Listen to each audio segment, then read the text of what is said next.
जो खाना अपन दोपहर को खाते हैं, ठीक है, वही खाना अपन शाम में खाएंगे तो खराब होगा क्या? नहीं होगा। लेकिन अपन दूसरे दिन खा सकते हैं कि अगर गर्मियों का मौसम हो जाए, गर्मियों का सीजन हो जाए, तो क्या होगा, अपना खाना, सुबह का भी खाना अगर अपन शाम में खाने जाओगे तो वो खराब हो जाएगा। क्यों? मतलब किसमें सेल स्ट्रक्चर अलग होगा। कोई कोई पैर से चलता है, तो कोई कोई सीडोपोडिया से चलता है, कोई कोई फ्लैगिला से चलता है, ठीक है। या फिर कोई कोई इंसान, कोई कोई क्या करेगा, मरे हुए फ्लैश को खाएगा, या फिर वो कोई कोई प्लांट्स को खाएगा, तो उनका खाना भी डिफरेंट है। तो मोड्स ऑफ वेरिएशंस इनके सब अलग अलग है बच्चों। Hello students, welcome back to YouTube channel Gyan Sagar academy. तो बच्चों, हमने लास्ट लेक्चर में जो 8th स्टैंडर्ड का फर्स्ट चैप्टर था, living world and classification of microbes, उसके अंदर अपन ने लिविंग वर्ल्ड कंप्लीट किया था। उसके अंदर अपन ने बहुत सारे किंगडम्स भी देखे थे। एक किंगडम मोनेरा देखा था, प्रोटिस्टा देखा था, फंगाई देखा था। तो बच्चों लोग, आज के इस चैप्टर में अपन देखने वाले क्लासिफिकेशन ऑफ माइक्रोब्स। तो जो माइक्रोब्स होते हैं बच्चों लोग, उसको अपने को क्या करने है, क्लासिफाई करने का। तो ये टॉपिक स्टार्ट करने से पहले एक important fill in the blanks मैं बोल देता हूँ, तुमको ध्यान में रखो। ये जो माइक्रो ऑर्गेनिजम्स होते हैं, माइक्रो ऑर्गेनिजम्स, ये सबसे ज्यादा लार्जेस्ट नंबर होता है लिविंग ऑर्गेनिजम्स में, ठीक है। लिविंग ऑर्गेनिजम्स में क्या क्या आता है? प्लांट्स आता है, एनिमल्स आता है, बहुत सारी चीजें आती हैं जिसमें माइक्रो ऑर्गेनिजम्स भी आता है। तो जो माइक्रो ऑर्गेनिजम्स जो है, वो पूरे लिविंग वर्ल्ड में उनका नंबर जो है वो सबसे ज्यादा है। मैंने लास्ट चैप्टर में बताया था 87 मिलियन स्पीशीज है लिविंग वर्ल्ड के, ठीक है। तो उसमें सबसे ज्यादा नंबर किसका है? सिर्फ माइक्रो ऑर्गेनिजम्स का है, ठीक है। ये फिल इन द ब्लैंक्स के लिए आपको ध्यान में रखने का है। तो चलो माइक्रो ऑर्गेनिजम्स देख लेंगे।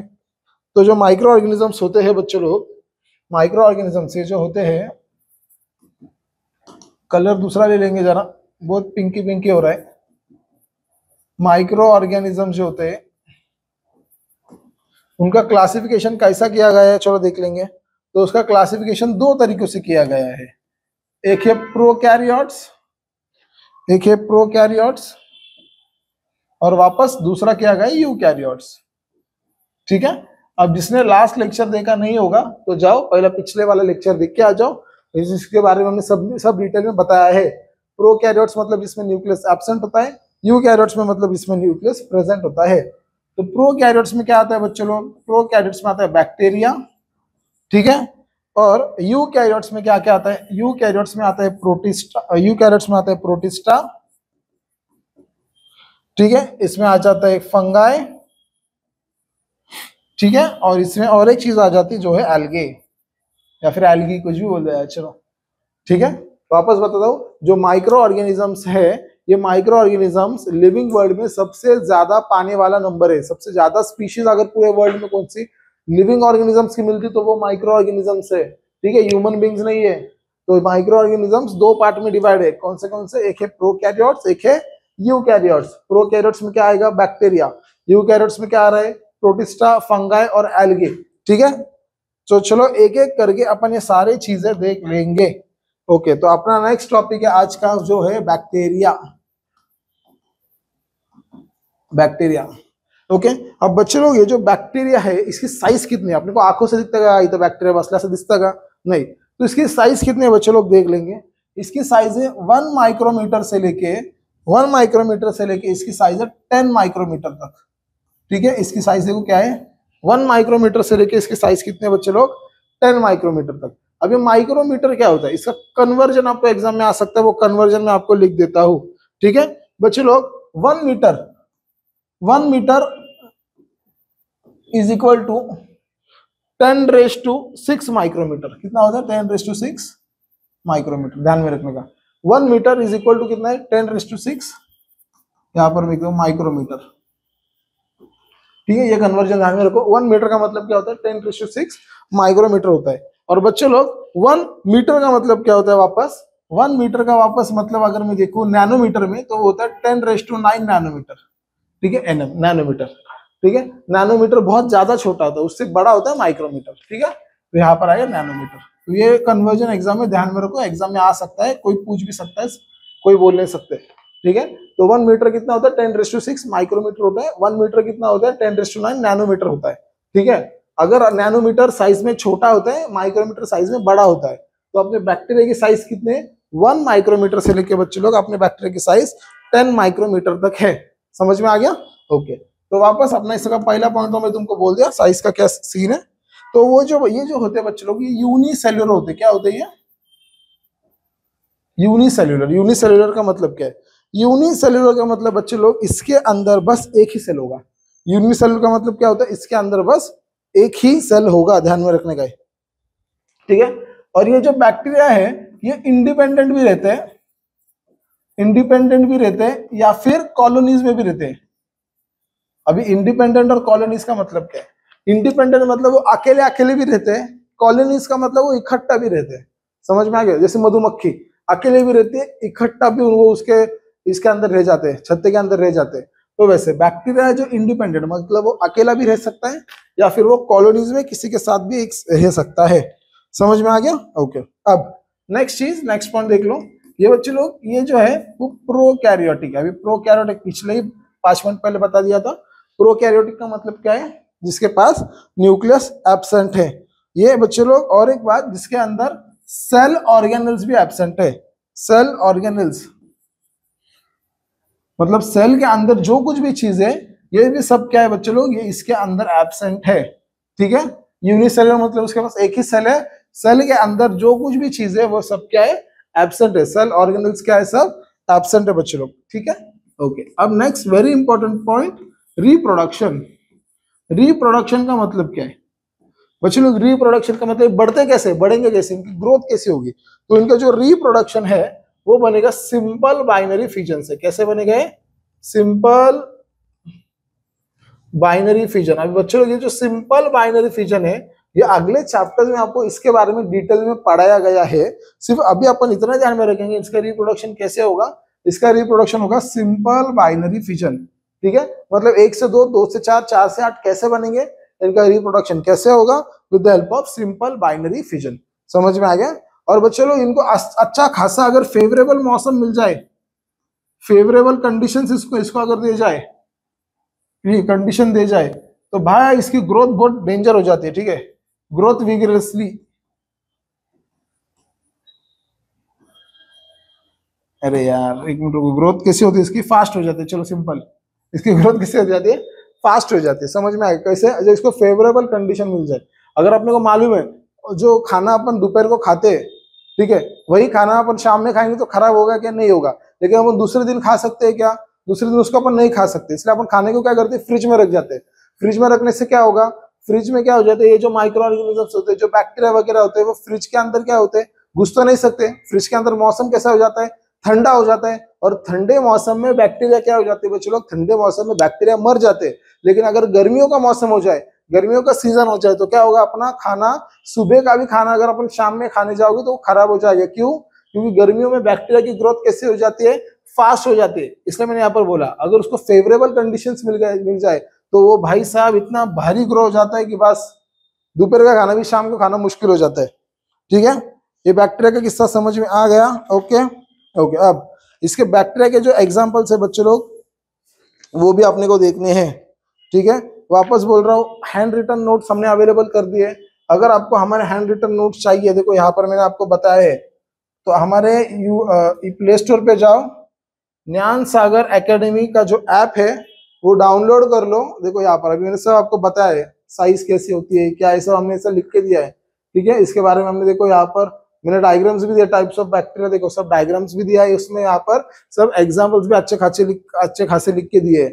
अगर आपको हमारे नोट्स, हैंड रिटन नोट्स भी चाहिए तो जाओ ज्ञान सागर एकेडमी का ऐप डाउनलोड करो, वहां पर आपको फ्री ऑफ कॉस्ट बच्चे लोग नोट्स मिल जाएंगे, कोई टेंशन लेने की जरूरत नहीं है बच्चों, ठीक है। देखो एकदम सब बढ़िया आपको दे दिया है, इतना ही एग्जाम मिली है तो भी आपको अच्छे मार्क्स मिल जाएंगे, ठीक है। समझ में आ गया? तो चलो आगे देख लेते हैं, ठीक है। चलो आगे देख लेंगे, आगे क्या है अभी। नेक्स्ट टॉपिक है अपना प्रोटोजुआ, ठीक है। यहां पर मैं लिख देता हूं,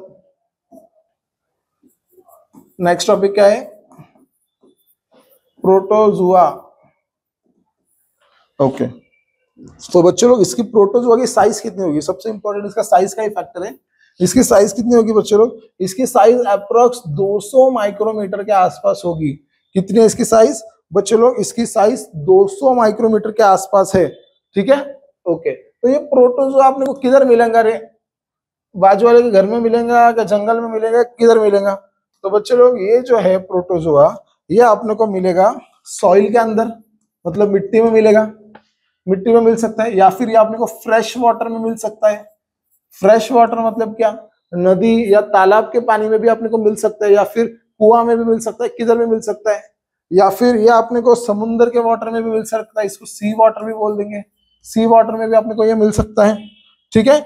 या फिर अपने को दूसरे ऑर्गेनिजम्स के बॉडी के अंदर भी अपने को मिलेगा, ठीक है। कहां पर बोलेंगे इसको अपन, बॉडी ऑफ अदर ऑर्गेनिजम्स, वहां पर भी मिल सकता है अपने को, ठीक है। कहां पर, बॉडी ऑफ अदर ऑर्गेनिजम्स, मतलब दूसरे किसी भी ऑर्गेनिजम्स के बॉडी के अंदर भी मिल सकते हैं, मतलब कुत्ता बिल्ली चूहे की बॉडी के अंदर भी ये मिल जाएगा। तो ऐसे ऑर्गेनिजम्स अपन बोलेंगे पैथोजेनिक।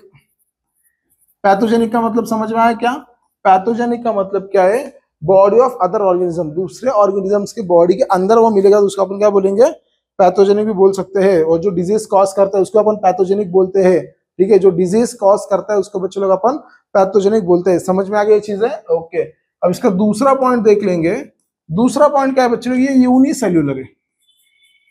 यूनिसेल्यूलर का मतलब बोल दिया अभी थोड़ी देर पहले ही, जो क्या है बच्चे लोग, यूनिसेल्यूलर मतलब जो सिंगल सेल होता है उसके अंदर, बॉडी के अंदर क्या होता है, सिंगल सेल्स, ओके। अब इसके बॉडी के अंदर बहुत सारे वेरिएशंस होते हैं, जैसे कि इनके सेल के स्ट्रक्चर में, इसके लोकोमोशन में, इसके मोड्स ऑफ न्यूट्रिएंट्स में, बहुत सारे बॉडी के अंदर इसके वेरिएशंस होते हैं। सेम सेम नहीं होता। सारे प्रोटोजोआ सेम है क्या, नहीं बच्चे लोग, सारे प्रोटोजोआ अलग अलग है। मतलब सारे इंसान सेम है क्या, सारे इंसान दिखने में सेम है क्या, दिखने में सेम, लेकिन सारे इंसान की बॉडी लैंग्वेज सेम है। मतलब सबको दो आंख है, सबको दो कान है, एक नाक है, एक मुंह है, दो घुटने हैं, दो हाथ है, दो पैर है, सब इंसान को ये चीजें सेम है। लेकिन जो एनिमल्स या फिर जो चीजें, जो लिविंग ऑर्गेनिजम्स प्रोटोजोआ के अंदर आते हैं, उनकी सब में ये चीजें सेम है क्या, नहीं, सब में अलग अलग है। मतलब किसमें एक सेल, किसमें सेल स्ट्रक्चर अलग होगा, कोई कोई पैर से चलता है, तो कोई कोई सीडोपोडिया से चलता है, कोई कोई फ्लैगिला से चलता है, ठीक है। या फिर कोई कोई इंसान, कोई कोई क्या करेगा, मरे हुए फ्लैश को खाएगा, या फिर वो कोई कोई प्लांट्स को खाएगा, तो उनका खाना भी डिफरेंट है। तो मोड्स ऑफ वेरिएशन इनके सब अलग अलग है बच्चों, समझ में आ गया। और इनका जो रिप्रोडक्शन है, सबसे इंपॉर्टेंट वाला पार्ट,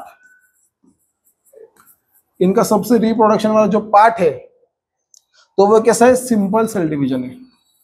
क्या है बच्चे लोग, ये सिंपल सेल डिवीजन, ठीक है। समझ में आ गया क्या है बच्चे लोग, ये simple cell division. Simple cell division का मतलब क्या होता है, एक सेल होगा, एक सेल के क्या बन जाएंगे, दो सेल बन जाएंगे, ये हो गया सेल डिवीजन। फिर दो के क्या बनेंगे, और दो बन जाएंगे, तो ये सेल डिवीजन होगा बच्चे लोग। इसके ऊपर भी अपने को आने वाले नेक्स्ट चैप्टर्स में हम इसके ऊपर बहुत डिटेल से पढ़ेंगे। तो ये अपन ने पिछले इसमें भी देखा था, इसमें इसका रिप्रोडक्शन कैसा है, सिंपल बाइनरी फिजन है। इसका रिप्रोडक्शन कैसा है, सिंपल सेल डिवीजन है। ये सिंपल सेल डिवीजन, ये जो रिप्रोडक्शन है, इसके ऊपर एक क्वेश्चन आपको एग्जाम में जरूर बनेगा, ठीक है। समझ में आ गया बच्चों। अब इसके एग्जांपल्स देख लो। इसके एग्जांपल्स में यहाँ पर लिख देता हूं ऊपर। इसके एग्जांपल्स देखो क्या है। ये जो अमीबा होता है, अमीबा एक प्रोटोजोआ है, अमीबा। ये जो किधर मिलता है, free living in dirty water, किधर किधर मिलता है, डर्टी वाटर में साला घूमते बैठता है, ठीक है। किधर घूमता है ये, डर्टी वाटर में घूमते बैठता है। दूसरा इसका एग्जांपल बोल देता हूं, एंटा अमीबा। एंटा अमीबा ये कहाँ मिलता है, हिस्टोलाइटिका, ठीक है। भाई इसकी स्पेलिंग बहुत डेंजर है यार, ठीक है। ये कहा, ये क्या होता है, कॉजेस, ये एक डिजीज कॉज करता है जिसका नाम है अमीबाइसिस। अब बच्चों ये अमीबाइसिस क्या है, ये अमीबाइसिस मतलब पेट दुखना, सिंपल लैंग्वेज में अगर बोल जाए, या फिर अपने को इंटेस्टाइन या फिर पेट की बीमारियां भी हो सकती है, इसको अपन क्या बोलेंगे, अमीबाइसिस। समझ में आ गया, अमीबाइसिस का मतलब क्या है, जो सिंपल पेट की बीमारियां होती है इसको अपन अमीबाइसिस बोलते हैं। और एक होता है जिसके अंदर, जिसका नाम है प्लाज्मोडियम वाइवेक्स। Plasmodium vivax. अब ये जो प्लाज्मोडियम वाइवेक्स है बच्चे लोग, यही है वो जो मलेरिया फैलाता है। ये क्या है, यही ये जो कॉजेस मलेरिया, यही है जो मलेरिया कॉज करता है, ठीक है। समझ में आ गया तीन चीजें। पहला क्या बताया मैंने, अमीबा जो डर्टी वाटर के अंदर रहता है। दूसरा एंटा अमीबा हिस्टोलाइटिका, जो क्या करता है, कॉजेस अमीबियासिस, जो पेट की बीमारियां का कारण है, ठीक है। इसकी वजह से यही जो बैक्टीरिया है जिसके कारण, यही जो प्रोटोजोआ है जो पेट के अंदर की बीमारियां बढ़ा देता है। दूसरा है प्लाज्मोडियम वाइवेक्स। प्लाज्मोडियम वाइवेक्स क्या है बच्चे लोग, जो मलेरिया फैलाता है, जो अपने को मालूम है मच्छर कौन सा है, वो प्लाज्मोडियम वायरस, जिससे अपने को मलेरिया हो जाता है। समझ में आ गया? ठीक है, तो चलो आज के लिए एक नेक्स्ट लास्ट टॉपिक देख लेंगे जिसका नाम है फंगाई या फिर फंगी, कुछ भी बोल दो, कोई प्रॉब्लम नहीं। ठीक है, फंगी। अब बच्चे लोग ये फंगी की जो साइज है वो कितने देख लेंगे। फंगी की जो साइज है वो 10 माइक्रोमीटर से लेके 100 माइक्रोमीटर तक। कितने इसकी साइज? 10 माइक्रोमीटर से लेके बच्चे लोग इसकी साइज कितने? 100 माइक्रोमीटर की है। अब ये जो फंगी ये मिलता कहाँ पर है? बाजू वाले दुकान में मिलेगा क्या? नहीं। ये किधर मिलेगा? मैं तुमको पहले बोला, found on dead and decaying animals. ठीक है, मरे हुए सड़े हुए एनिमल्स के ऊपर ही मिलता है। ठीक है, जो एनिमल्स की जो लाश होते हैं ना, जो मरे हुए एनिमल्स, जो मक्खी विक्की बैठते हैं उसके ऊपर जाके भाई भी बैठता है। ठीक है, और ऐसे एनिमल्स को, ऐसे टाइप के माइक्रो ऑर्गेनिज्म को अपन क्या बोलते हैं? सैप्रोट्रॉप्स।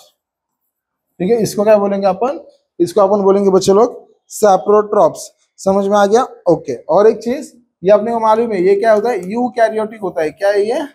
यूकैरियोटिक। यूकैरियोटिक का मतलब क्या है बच्चे लोग? वापस बोल रहा हूँ, यूकैरियोटिक का मतलब क्या है? यूकैरियोटिक मतलब जिसके पास न्यूक्लियस प्रेजेंट है। ठीक है, और साथ ही में ये यूनिसेल्यूलर भी है। यूनिसेल्यूलर का मतलब क्या है? यूनिसेल्यूलर का मतलब जिसके पास एक ही सेल प्रेजेंट है, उसको क्या बोलेंगे बच्चे लोग? अपन यूनिसेल्यूलर बोलेंगे। और बच्चे लोग इसमें से जो सम चीज है, some fungi are visible with naked eyes. Visible with naked eyes मतलब, नेकेड आइज मतलब अपने खुली आंखों से भी अपन देख सकते हैं। ठीक है, ये जो फंगाई होता है वो सारे के सारे फंगाई माइक्रोस्कोप से दिखते, ऐसा नहीं है। कुछ कुछ फंगाई जो ऐसे जिसको माइक्रोस्कोप से बिना देखे भी अपने को अपने खाली आंखों से भी वो दिखाई देता है। भाई चश्मा लगाने की भी जरूरत नहीं है। समझ में आ गया? ओके। अब लास्ट पॉइंट, इसका जो रिप्रोडक्शन है, इसका जो रिप्रोडक्शन है वो कैसा है? दो तरीके से। एक होता है सेक्सुअल और दूसरा होता है असेक्सुअल। ठीक है, तो बॉडी कांटेक्ट करके भी इसका प्रोडक्शन हो सकता है या बिना बॉडी कांटेक्ट के भी बच्चों लोग इसका प्रोडक्शन हो सकता है। ठीक है, तो एक इसको अपन जो असेक्सुअल होता है, इसमें दो चीजें आती है, एक होती है सेल डिवीजन, एक होता है सेल डिवीजन। ठीक है, और बच्चों लोग जो दूसरा होता है जो होता है बर्डिंग, इसके ऊपर अपन बाद में चर्चा करेंगे, लेकिन तुम अभी यहाँ पर सिर्फ ध्यान में रख दो। असेक्सुअल में दो तरीके होते हैं, एक होता है सेल डिवीजन और दूसरा होता है बर्डिंग। इसके कारण क्या होता है? उसका रिप्रोडक्शन होता है। रिप्रोडक्शन का मतलब क्या? एक का डबल, दो का चार, चार का आठ। एक ऐसा होता है, एक तो सेक्सुअल हो सकता है या फिर असेक्सुअल हो सकता है। और बच्चों लोग इसके एग्जांपल्स भी बहुत अच्छे हैं, बेकर्स यीस्ट है, मशरूम वगैरह इसके एग्जांपल्स है। ठीक है, वापस एक बार बता दे रहा हूँ बच्चों, अगर आप लोगों को मेरे ये हैंड रिटन नोट चाहिए, बहुत बढ़िया हमने लिखे, तो जल्दी से जल्दी गूगल प्ले स्टोर पे जाओ।